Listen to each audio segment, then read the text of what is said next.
What's up, everybody? It's Kayla with ITV Creations, and this is another episode of Just for Clarity. I am so excited today. I have a great person that I want you all to meet, and I'll have him introduce yourself. Frederick, please tell us what you do, what you love.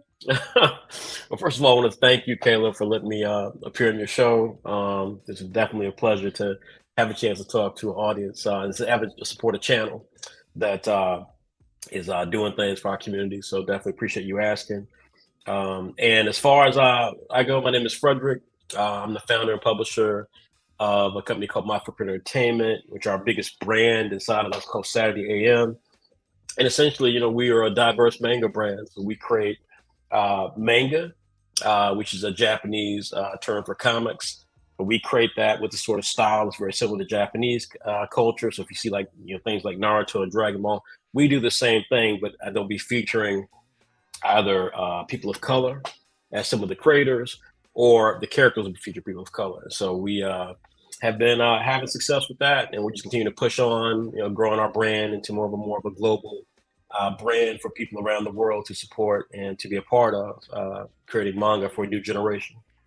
Absolutely. So the first time I heard of Saturday AM, I found it on LinkedIn, y'all, because y'all know I'm an avid LinkedIn slick stalker almost. I wanna make sure that I'm talking to people who have a deep love and a deep passion for whatever it is that they're doing in their genre. So when I found MyFutPrint, I was like, wow, that was the first time I had ever seen like a lot of the characters be of color.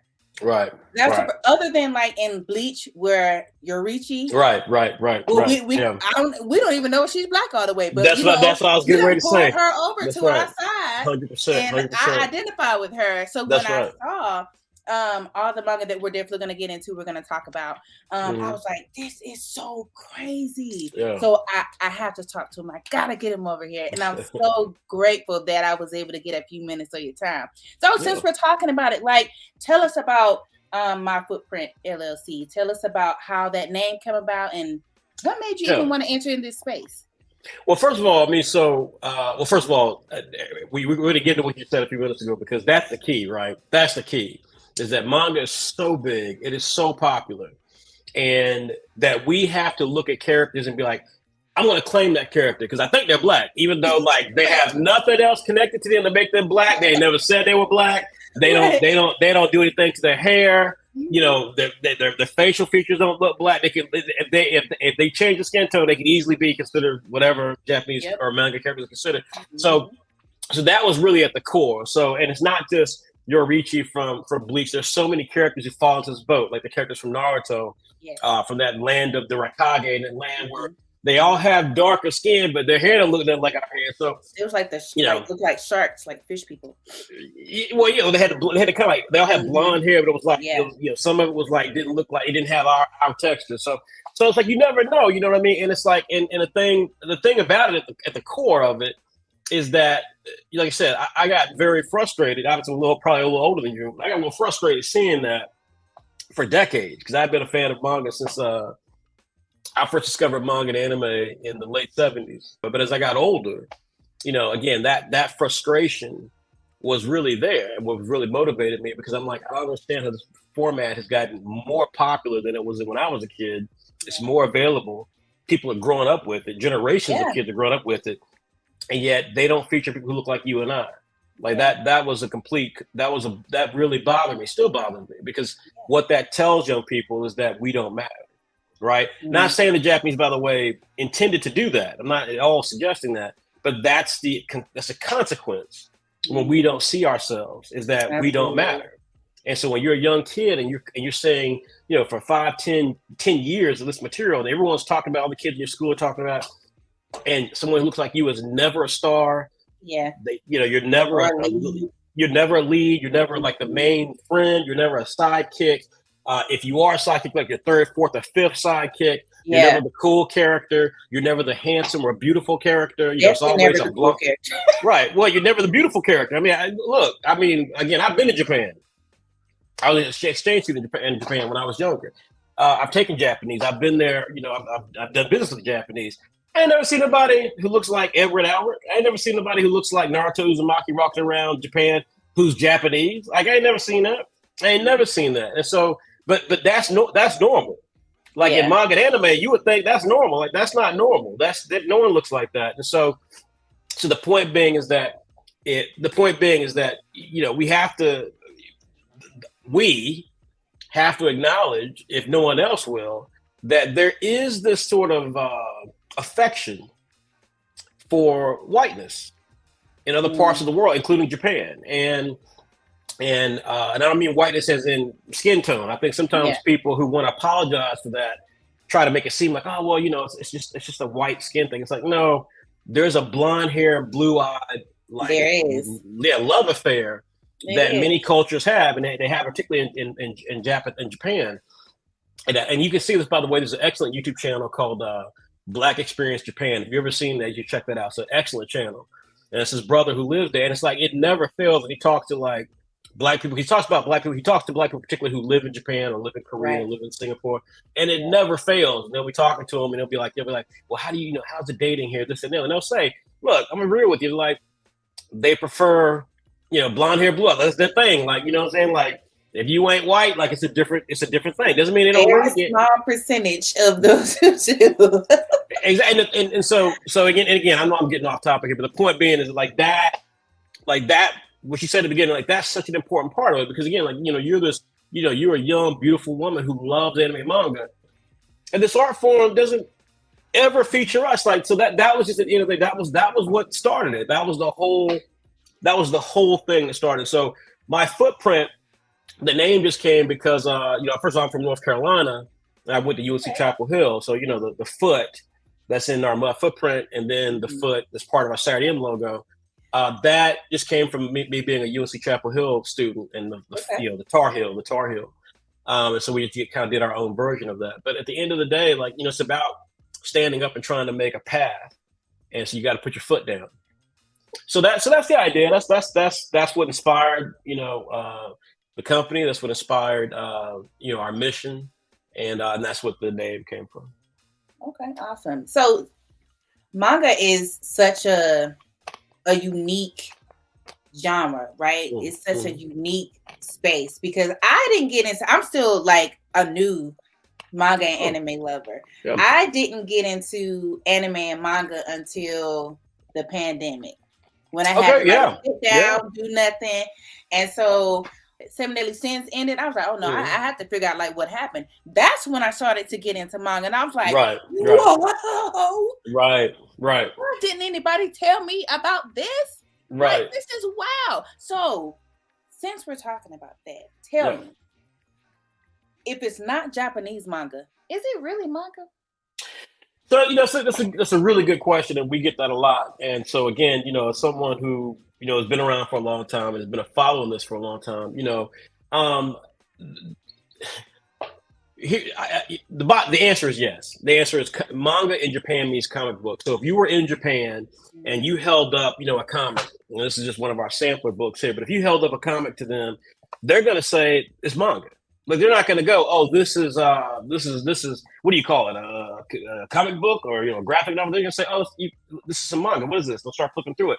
If you show them an episode of Rick and Morty, they're not going to go, oh, that's a what is that? Is that a cartoon in America? They're going to go, oh, that's an American anime. Like that's what they say. So it's not, so this notion that it is or isn't something that it actually is, based on what the Japanese consider, is what's always fascinating to me. Now, here's where I think again, being someone who's done this for a long time, being someone who was a fan of this for decades, here's what I will acknowledge. I will acknowledge that manga is a term that has been used specifically for Japanese manga everywhere else in the world, right? So everywhere else in the world is called, what they get from Japan is manga. And the thing about that is that it started more as a marketing thing. It wasn't because again, our word is comic book. And when I was younger, I don't know if this has happened to you, but when I was younger and I first discovered French comic books or European comic books, you don't sit there and look at that and go like, oh, this is what's the word for this? Like you're like, oh, this is comic book. I've never seen this before. They're like, oh, yes, from UK or it's from France. It's like, so it was never. Even manga, and this is where some of your viewers might find interesting. Even manga in the 80s, when it first started to make it to America, because it first came in, it was long before you discovered it. It came to America and it failed. And what they did when they brought it here was that number one, they did a couple of things. Number one is that they didn't do the graphic novel format like what I just showed you. What they did was they actually brought it in like comic book format. So they would take the chapters individually, put them like a normal floppy comic book, and then distribute them in the comic book stores. And that's how it first came. So you had like, it was a manga called Gray. There was one called Ada 88. Fist of the North Star came that way. But that's how they initially brought some of the manga over here. Right. So it failed. And, the notion became, okay, well, people just, Americans just don't care about this material, which was not true. But what happened was that Americans couldn't at the time, and the internet obviously wasn't a thing. Americans couldn't wrap their brain around. So it wasn't until, and by the way, one of the first ones to bring manga over, and this is important, was a company called Viz. Viz, of course, produces many of the top manga today. Yes, but they were one of the first ones to bring it over. Man, I remember having the first couple of comics they brought out, and they were comic books. They were not manga tankobons, what they call in graphic novels. So long story short, if you understand that history, then you understand that manga didn't actually become manga everywhere in the world, because obviously America was first, except for France. France and Japan are very close. And so even today, when you look at the sales of manga, like in Japan, a manga book comes out like a new volume of Jujutsu Kaisen or My Hero Academia or Blue Lock, and those things will do millions of copies. They'll sell One Piece will sell millions of copies.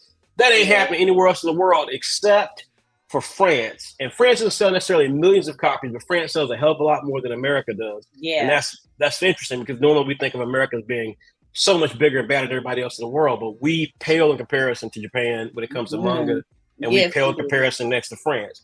So now, with all that history, here's the point about calling it manga.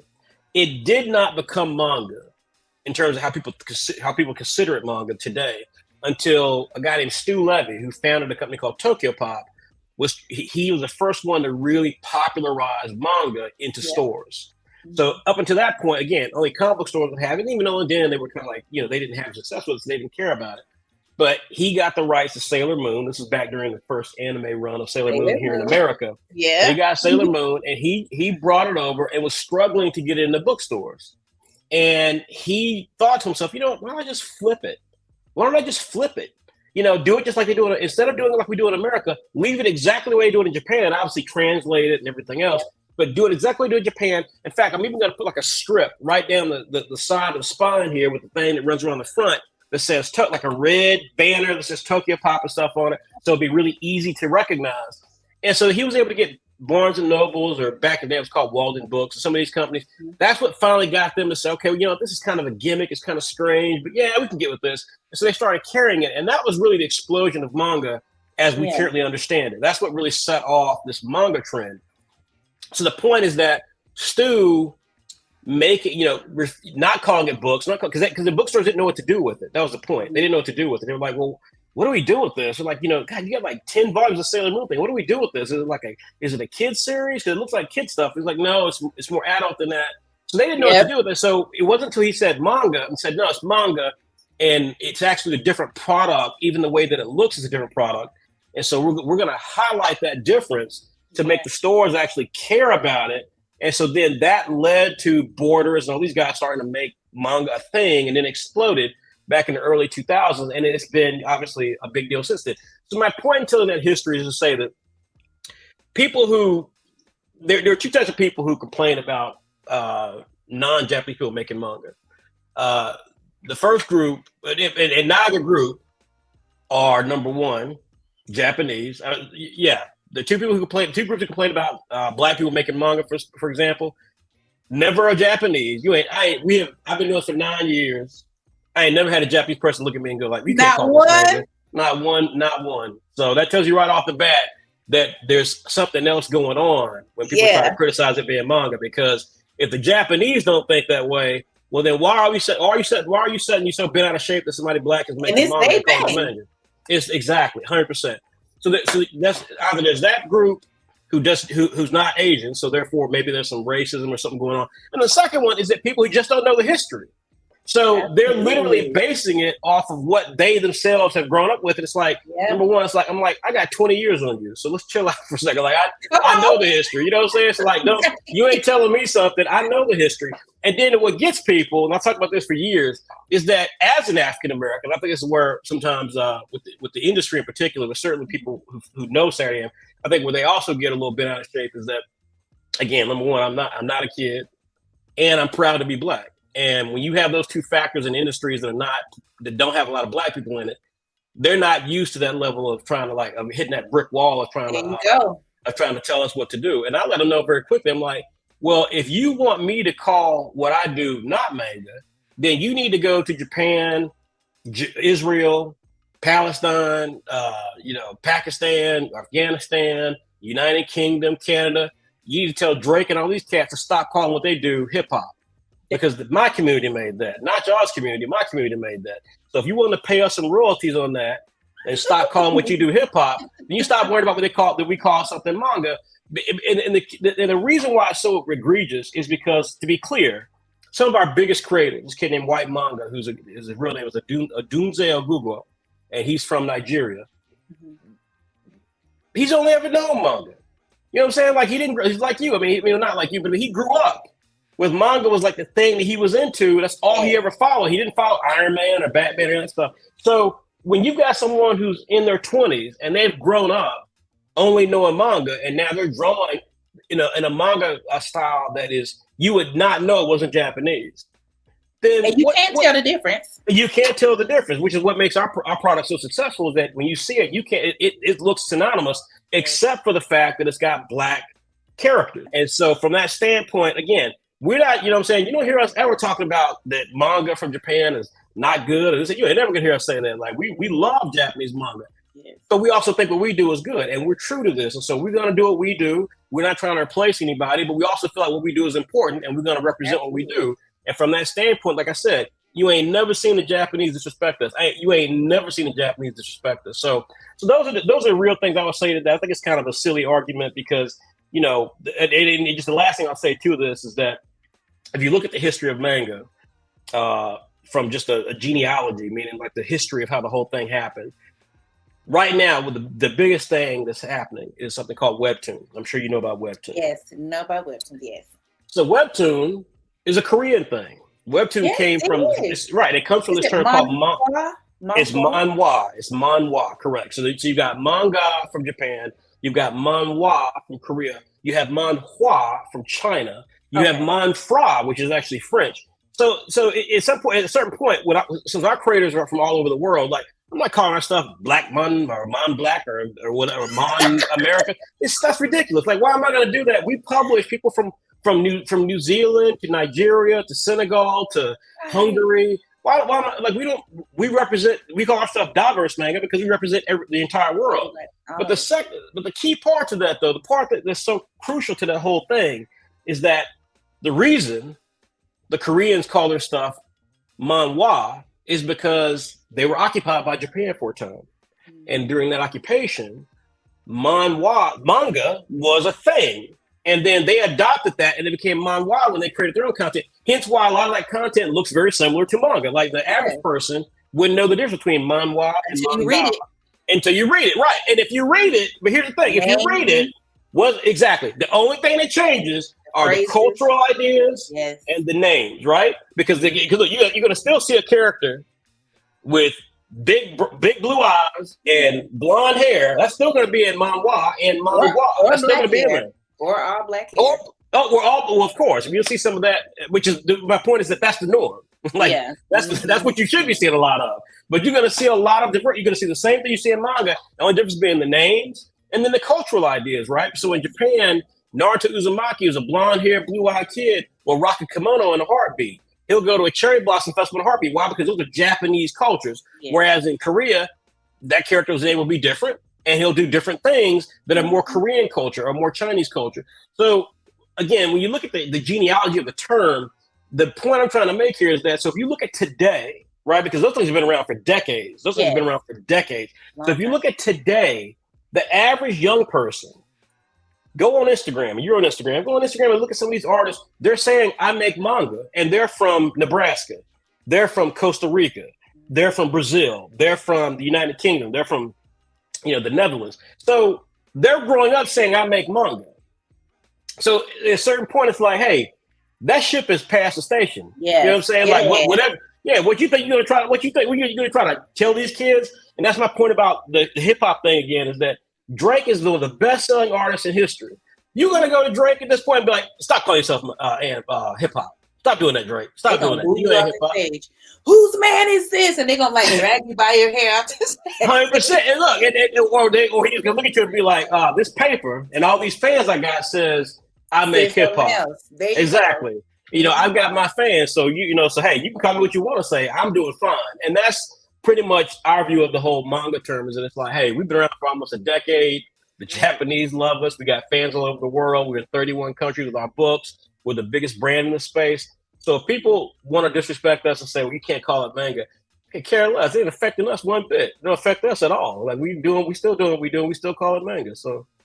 Okay, so how do you navigate through this medium, being that that there is one side of the, I guess, culture who doesn't feel like diverse manga is actually a thing? Like, how do you navigate through that? Black people cannot go through life and not be bilingual. Like every Black person you meet is bilingual, meaning that we have to know how to work in the mainstream. We have to know how to work in our community. Yes. And when you think about that, then it's like again, the answer to your question is like, I'm Black. Like, what else am I gonna do? You know what I'm saying? Like, how do you navigate that? I'm Black. I've been doing it my entire life. You know what I'm saying? Like, that's how we roll. Like, like I know there are gonna be people out there who are gonna be tripping about things that have nothing to do with, with what I'm doing and what I'm about. So if you care about diversity, you want to see, like I talked with you earlier, the notion that you can have an anime or a manga that's super popular around the world, and part of your fan base is Black, and you're like shocked by that. Like, how would you be shocked by that? You know what I mean? Like we should be, every company, every community should have diversity in it, so that you understand not just the impact of what you have, but understand the reach that you have. And so, so from that standpoint, like for us, I navigate just the way that you navigate it. Like I don't let people, try to define what I'm doing. I know what I'm trying to do. I know why we do it. If I'm into something, then I want to know everything about it. Like, where is it going? Where does it come from? Like, right. Because manga and anime, point blank period, is changing. It's evolving. Yeah. So I'm all for that. So and it's massive. And it's massive. I mean, it's huge. There's not a successful streaming service like you said. I think you mentioned Netflix, right? Mm-hmm. There's not a successful streaming service, whether it's Hulu or Disney Plus now is getting anime. Obviously Crunchyroll, things like that. Like there's not a successful one that doesn't have anime. Anime is like HBO Max, Peacock.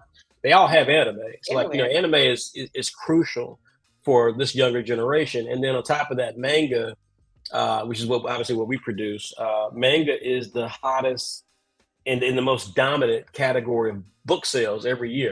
I can't tell how many times, and we got people at Saturday AM who, obviously are much younger than me, but like, who will like bring up this nonsense about, oh God, what's the green guy in Pokemon? What's that guy? No, I mean Dragon Ball. What's the green guy's name? You ever what Dragon Ball? Majin Buu. Is it Majin Buu? Nope, that ain't it. Oh, Piccolo. Yeah. Piccolo. And it would never cease to. It still infuriates me. My nephew's like this. It still infuriates me when people are like, there's a Black website who talks about this nonsense. It's like they're like, yeah, man, Piccolo is Black. I'm like, how in the hell can you? Because like, look, it's either the way he talked, some of the action that he do. Oh yeah, but my thing though is that like if that's how bad representation is, that we have to hunt for someone that we can identify with and take pride in, who is green with some damn antennas, and we have to go, that's the Black guy. Like then that's a problem. That's a problem. That's why Saturday AM exists right there. Like that's a problem. So since we're talking about Saturday AM, can you tell me about the differences? Because I know you have like Saturday AM, Saturday PM. Tell me about the different Saturdays. Yeah, I mean, like I said, there are a lot of things. When we created manga, our manga. There are a lot of things that, first of all, I think was very important for us to do that reflected, just like again with the Eminem example, reflected our appreciation for Japanese, just the way they do things. So in Japan, in America, America tends to, first of all, be very, we have more of a male-dominated society, and so so as a result of that, there are things that we will have in our content and things that we get skittish about. So we get skittish about nudity, even if it's mild, and but we're totally celebratory for violence. And in manga, in Japanese culture, it's almost a reverse, not quite, but it's a little bit of the reverse. Whereas nudity doesn't bother them, so there are things culturally as a result of that, right? And all their women have big boobs. So I was going to get to that. And so culturally, there's a bit of a challenge there because there are things that they do that, like they'll have women tend to get sexualized, frankly, at young ages. You have female characters. All their characters tend to be very young, even if they don't look young or act young, right? Naruto's supposed to be like 13. It's like he's like stabbing his hand and fighting people to death and all this stuff. Which, I mean, hey, I love Naruto. I'm just saying, but so it's culturally, it's a little different, right? But one of the things that they do to really help separate the material, right, is they have these categories that I thought were really effective. So they have shonen, which means boy, and it's really anybody. It's basically like our superhero comic book. So shonen, which again tends to be young boy, that's where most of your popular content comes from. So Bleach and Naruto and One Piece and all that stuff. And there are magazines, therefore, that when they carry the material, that it's appropriate for that generation. Again, some shonen tends to be a little edgier. Some shonen will, again, maybe have a bit more sexual, little risque. Yeah, a little risque. Yeah, 100%.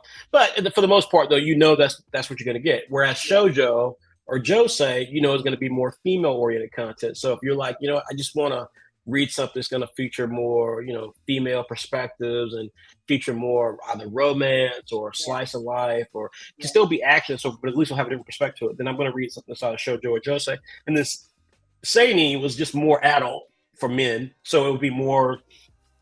That's where you get lots of risque stuff, right? You get a lot of risque stuff there. I like that a lot because in comic books in America, like we don't have a rating system, we don't have any of that stuff, and so as someone like yourself, who has young people in my family and wants to try to,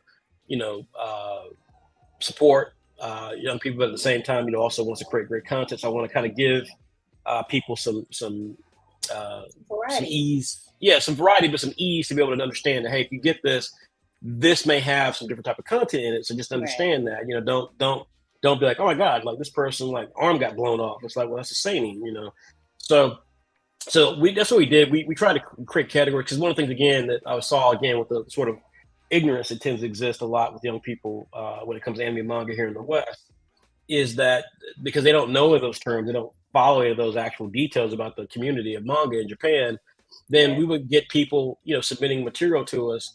And these are kids, like they might be a 16, 17-year-old kid. And they're like, yeah, but I've got this. And like they would feature like a lot of nudity or like ultra violence. And I'm like, son, like you were too young to be trying to give me this. You don't even know how that works all the way.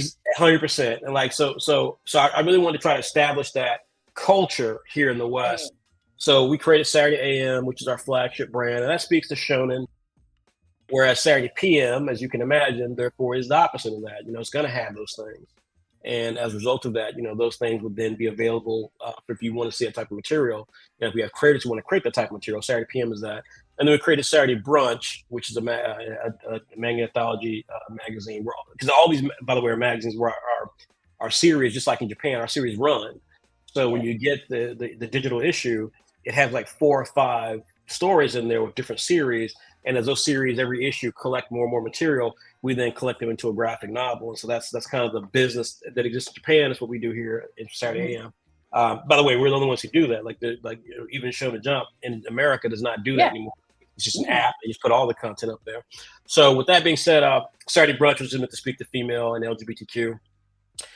Because we had a lot of readers who were like, I want to see LGBTQ content.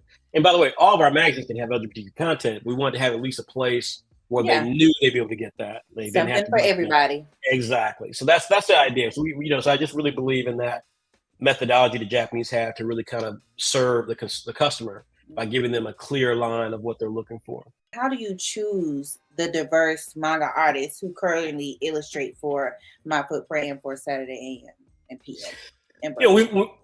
So when we first started, we came up our 10-year anniversary. We started in 2013. I know. This gray hair didn't come from nothing, Kayla. Work, sweat, blood, sweat, tears. It most certainly was. It certainly is, still is. But no, we started.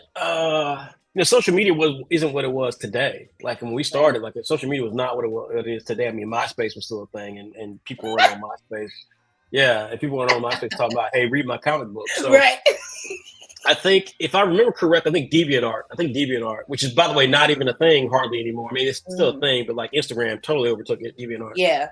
But I think DeviantArt, when we first did it, I met a few creators. Like I met this one creator named Raymond Brown. He's subsequently become one of the co-founders of Saturday AM. And kind of like you, I had a YouTube channel. Not a YouTube channel. I had a blog where I was interviewing people, and I was working on my first series, the first series of Saturday called Master Multiplayer World of Ghosts. And I was working on that, and I was like, man, you know what? I want to drum up some interest in what I'm doing. So let me interview people. Let me just go out and interview people. And I come from a long career in the video game industry. So, I was curious to find out more about this online comic book thing. So that's what I started doing. And just through that process, people started learning who I was, and I started meeting other artists through that, because one artist knew another artist, and if they fit kind of the overall setup, which was that I wanted to find artists of color if I could, certainly artists who were creating mangas, who had manga as a forefront of what they were doing. Absolutely. And that just kind of became the setup. That's kind of how we did it. But then obviously as the magazine started coming out, which was in November 2013, but we started doing it officially regularly in 2014.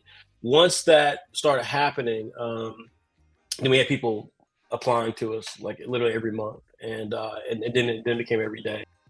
If all you're doing is just basically being a fanboy for the Japanese and being like, oh, this is my Japanese manga, and it's got a Japanese character and it takes place in Japan, it's got the same spiky hair look, and maybe you're a great artist, but it's like at the end of the day, you're not Japanese, you don't know Japanese culture. All the thing you know about Japanese culture is from an anime, and that's similar to when people try to, again, back in the old days, people tried to emulate hip hop.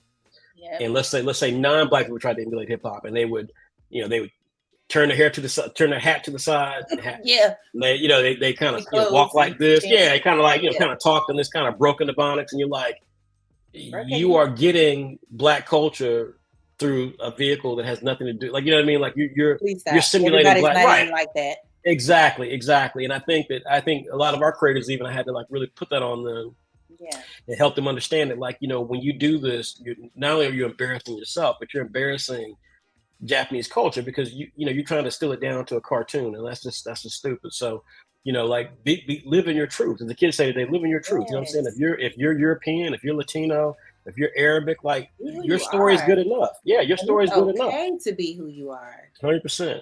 Yeah. So tell me a little bit about summer manga, and then we're gonna get into some fun.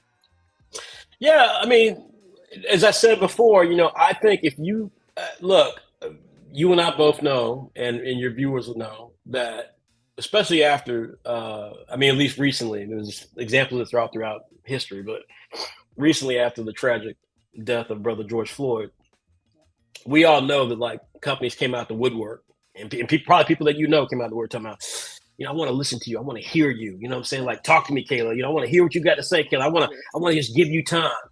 And the thing is that it's like, hey, I appreciate that, but don't talk to me. Show me what you're trying to do. You know what I'm saying? Like, show me what you're trying to do. And I think that so often people talk about diversity, but they don't want to show their attempt for diversity. Yeah. So again, it's like, we talked about diversity. We have a diverse company. We have diverse teams. We have diverse books. We have diverse creators, diverse characters. But that's not, unto itself, that's still not diversity. Diversity is creating ladders to opportunity for people. Yeah. When you actually creating those ladders, then now you're talking diversity, because now not only are you doing something that's diverse, but you're offering a pathway for people who want to bring their own diverse voices to the mix, and thereby, to your point earlier, to your phrase you used earlier, Therefore, thereby we evolve the whole thing, right? Because if you just assume that you're evolving it because you exist, then it's the proverbial idea that you got your foot in the door and then you close the door behind you. Like, no, you got to keep the door open, and you got to then have a sign and say, "Hey, come on through here." And so I think that, when I created Summer Manga, we have another program called March Art Madness. The idea was to try to highlight and support young people who are really, really interested in pursuing this, but either didn't have access to art supplies, or didn't have like proper tutelage, or didn't have a way to really kind of like, check their artistic growth. So March Art Madness was an art contest we do, very similar to March Madness, the basketball tournament. That one was something that, I put together because I love basketball. Like I said, I went to UNC Chapel Hill, so I'm a Tar Heel. And I just wanted to do something where artists who were always sending us stuff had a way to kind of compete. Yeah. And then if they won, they could win something, you know what I'm saying? So we give away iPads, we give away like art contracts, we give away all sorts of stuff. And that was something that really, I think, really set us on a path towards success, because it really allowed us to be more creators. It started to establish the idea that every creator mattered, right? But then Summer of Manga, what was unique about that one is that was, people who we get contacted all the time by people who are like, well, man, and my favorite is someone who goes like, man, I have an idea for a manga, man, and I just need y'all to help me make it. I'm like, then you don't have an idea for a manga. Like, you know what I'm saying? That's like saying like, look, man, I think I could be an actor. I just need you to put me in a big budget movie. Like, yeah, then you ain't an actor then. So like, so that, there were the internet has been good for a lot of things. Obviously, you're building a great channel with this. We built a company off of this, right? But the internet, though, I think also has another problem, and you'll certainly see this with I don't know how your child is. You'll see this with your child as your child gets older, where it's created this thing where young people or younger people have this expectation that things happen fast. Yes. You know what I mean? Microwave generation. Yeah. I've never heard that term. That's a great term, microwave generation. Because the idea being, right, is that when I was younger, I would go to, if something happened on TV, you'd have to wait till the next day to get the lowdown. Right? That's what you ever heard the term water cooler talk? Yeah. So that's where that term came from, right? Is if you go to work or you go to school and you have to be around the water fountain or the water cooler to be able to discuss what happened the previous day. 100%. So now, obviously it's seconds that you get a video about replay on Twitter or TikTok or something like that. Yeah. So Summer Manga was something where I think a lot of young people were writing us and they had no talent and still don't have talent, but they thought they did because the internet's there. You got things like Webtoon where they can upload content. And I'm like, look, part of caring about my community, part of caring about young people in general is, we have to be real. You know what I'm saying? We can't, it can't BS people. And so when young people reaching out to me saying, man, I got this idea, man, I just need someone to talk to. I'm like, then homie, then you need to stop. You need to stop right there because you're living in fanboyville. Mm-hmm. That's not Creatorville. Creatorville, just like I said earlier about calling it manga, they don't care. Or somebody real don't care what you think. They know what they're about. They're gonna do it. But people who are constantly trying to get affirmation, they're not true to it. They're not true to it. If you got to constantly get affirmation, you're not true to it. That's the bottom line. So Summer Manga really just an event that really kind of like checked that mentality. And it was like, look, if you want us to check out your work, we'll tell you what, we're going to give you one time a year. We're going to treat you like any book publisher would. We're going to say, hey, we're open for submissions. Submit your submissions to us. And they'd be like, oh, man, I got the story. Like, no. Sell me on your idea. And then send me examples of your work. Don't tell me that your work is good. I want to see your work. So don't tell me you got a 30-page story for me to read. I'm not reading 30 pages. You got a survey. Fill out the survey. Link me to your Instagram. Mm-hmm. Tell me what you're about. Tell me your concept in a couple of words. And then if we think it's good, just like the term comes from elevator pitch. The term elevator pitch is where we get the idea from. Elevator pitch that happens typically in Hollywood was that, you got on an elevator. You got an elevator. You're standing next to Steven Spielberg. If you stand next to Issa Rae, you got until the elevator opens back up again and say, "Ooh, I got this idea. It's about this. See, it's this and it's this and it's that." And man, I can see it being so big. You can get Kevin Hart this, and then if they liked it, they might be like, okay, walk with me. You know what I'm saying? If they didn't, they were like, "Oh, it sounds great." That's what you're looking for. You're looking for the walk with me. Now you know you got something. That's exactly right. So summer of manga really is just meant to kind of take that idea and again support diversity by giving everyone a chance, but at the same time also give them a chance to experience real challenge, and real rejection in some cases. And so, but those who succeed at it, those who we choose, those who we publish, we then will get them a paid assignment. We have a book called Saturday AM Annual, and every year that comes out, and we put creators in Saturday AM Annual. So the people who came through summer manga. So it's a great opportunity for creators who want to get published to experience what that's like. Yeah, and we've had people from around the world. Yeah, so don't be discouraged, guys, hearing that, because I know a lot of y'all sensitive, and it's okay. It's completely all right. But understand that if you watch Saturday AM on YouTube, they have a lot of content on there that can show you what it's supposed to look like, why they do the way they draw it the way that they draw it, why diverse manga is so completely different, how to draw Black people hair. Thank you so much for that. Now we're gonna play a game. Okay. Ladies and gentlemen, welcome to Question Roulette with Kayla. Now back to you, me. Ready? All right, now. Be as honest as you like. Ready? Kayla, what part of this conversation have I proven to not be honest, Kayla? Clearly. Go ahead. All right, here we go. On a scale of 1 to 10, how weird are you? 9. Strong 9. Probably strong 9. Yeah, I mean, I'm not that like you're gonna see me like a fly flying in my head, but yeah, probably 8 or 9. Yeah. I mean, okay. I'm certainly out there. You catch me on a good day. Yeah, I'm with you. That's how I feel. All right, here we go. Explain the color yellow to someone who's blind. All right, so if you're explaining, I really want to know. Please tell me, Frederick, how does yellow feel? Like, give me something. Okay, yeah. So listen, what I would say, right? Like, going off what you just did, right? I would say, stop moving. Stop moving. That's yellow. And they have to believe that's yellow. Yeah, I'll be like, that's yellow right there. That's it. That groove that you just had, lose it, and that's yellow. You know what I would say? I would say the way that butter tastes, that's yellow. Jesus Christ, the way butter tastes, that's yellow. Look, we said on a scale of 1 to 10, how weird yellow is butter. Yeah, well. However butter tastes, that's yellow. Okay. If you could have one song to play anytime you walked into a room, what song would that be?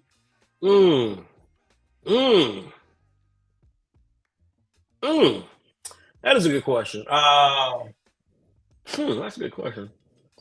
I'm partial to, for me, my favorite group to this day still, I listen to them every week, is Jodeci. And yeah, you know Jodeci? Look, Kayla, I know you're young. I don't know if you know Jodeci. I don't know if you know that.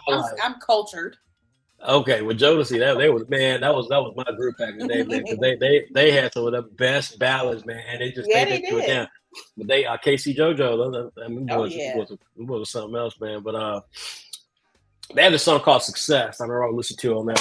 I forget the name of the album, but man, I use Success all the time. I listen to that like every couple of days. Like it's just such a, it's got a badass beat to it, and it's got them amazing gospel-like vocals of JoJo Casey. And so that's a song I'd probably play if I came into a room one time. One more question for you. Go ahead. This one is very serious question. What is the correct lyric from the MJ classic? Is it?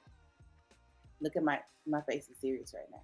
I'm on. Is it? Mama say, Mama sabe makusa, or is it?